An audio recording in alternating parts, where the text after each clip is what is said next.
et des caractères féminins. Dans le langage. Certains hommes, non seulement dans le langage, mais dans leur microcosme, dans leur intérieur. Oui. Et il y a aussi, il ne faut pas l'oublier, en allemand, le genre neutre. Oui, das. Et il n'y a pas que le féminin et le masculin, Ouais. comme nous on a en France Oui, c'est vrai. ou en Angleterre. Il y a donc cette neutralité, elle est considérée comme entre un homme et une femme qui se marient, et ils se marient pour eux-mêmes. Et il y a par contre des célibataires, les enfants par exemple, mais aussi les célibataires tels que les moines et les nonnes.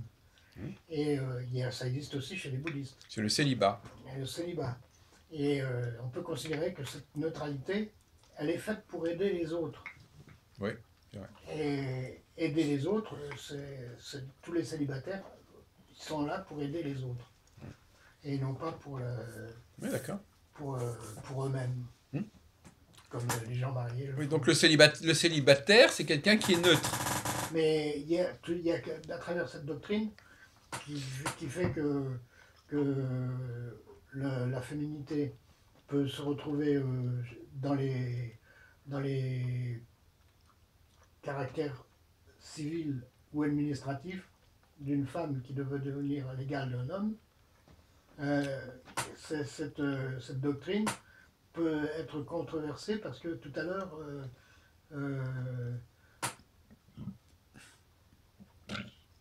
pas Marie-Christine, mais Fabienne, a dit qu'elle avait fait des enfants.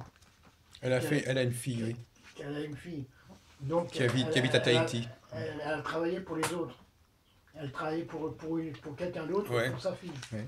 Donc on peut dire qu'elle est à un certain moment célibataire, surtout maintenant. Oui, elle est devenue célibataire. Elle est devenue célibataire. Mais dire toutes les femmes qui sont ménopausées sont célibataires, quelque part. Ouais. Enfin bon, je veux bien. C'est ça que tu voulais dire? Ouais. D'accord. Bon, alors pour conclure notre entretien, donc effectivement, toi, moi, je constate que tu as un discours très, très favorable aux femmes, quelque part. Tu as une sympathie pour les femmes. Tu penses qu'il n'est pas normal qu'elles ne soient pas considérées comme les égales des hommes. C'est ta conviction profonde, en fin de compte, quelque part. Non, c'est une vérité universelle qui a été déjà établie par le Bouddha Shakyamuni. Oui.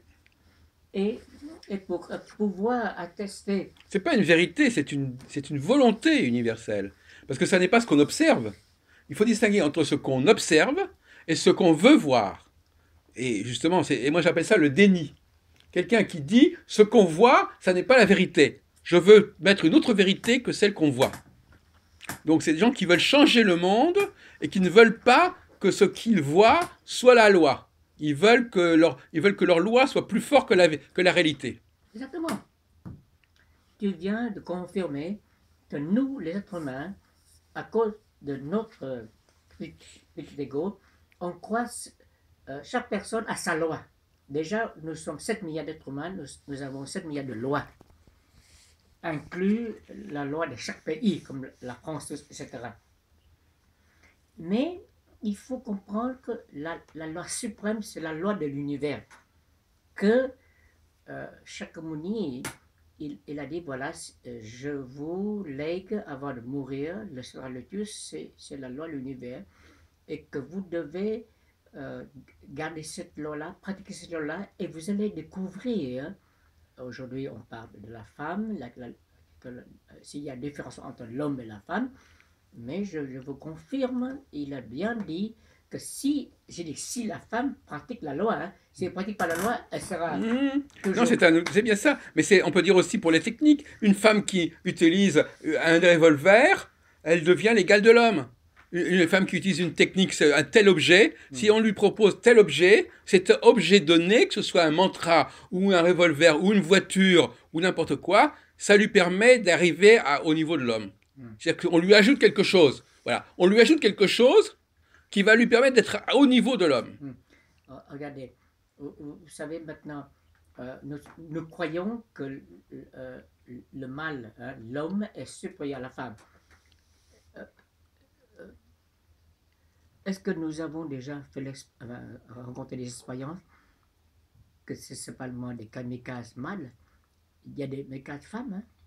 Attention, c'est ça. Hein? Oui, mais Voilà. statistiquement, Oui. moi j'ai une épistémologie, statistiquement, les femmes qui disent, les femmes sont en contradiction intérieure, parce que elles voient que les hommes sont supérieurs, elles le voient dans l'histoire, elles le voient autour d'elles partout, et en même temps, elles disent, je veux autre chose, je ne veux pas voir ça. Elles sont dans le déni. Tu comprends le mot déni? Je nie la réalité. Ouais. Mais attention, il faut savoir aussi, que quand je vous ai demandé votre date de naissance, l'année de naissance, eh bien, vous savez, avec...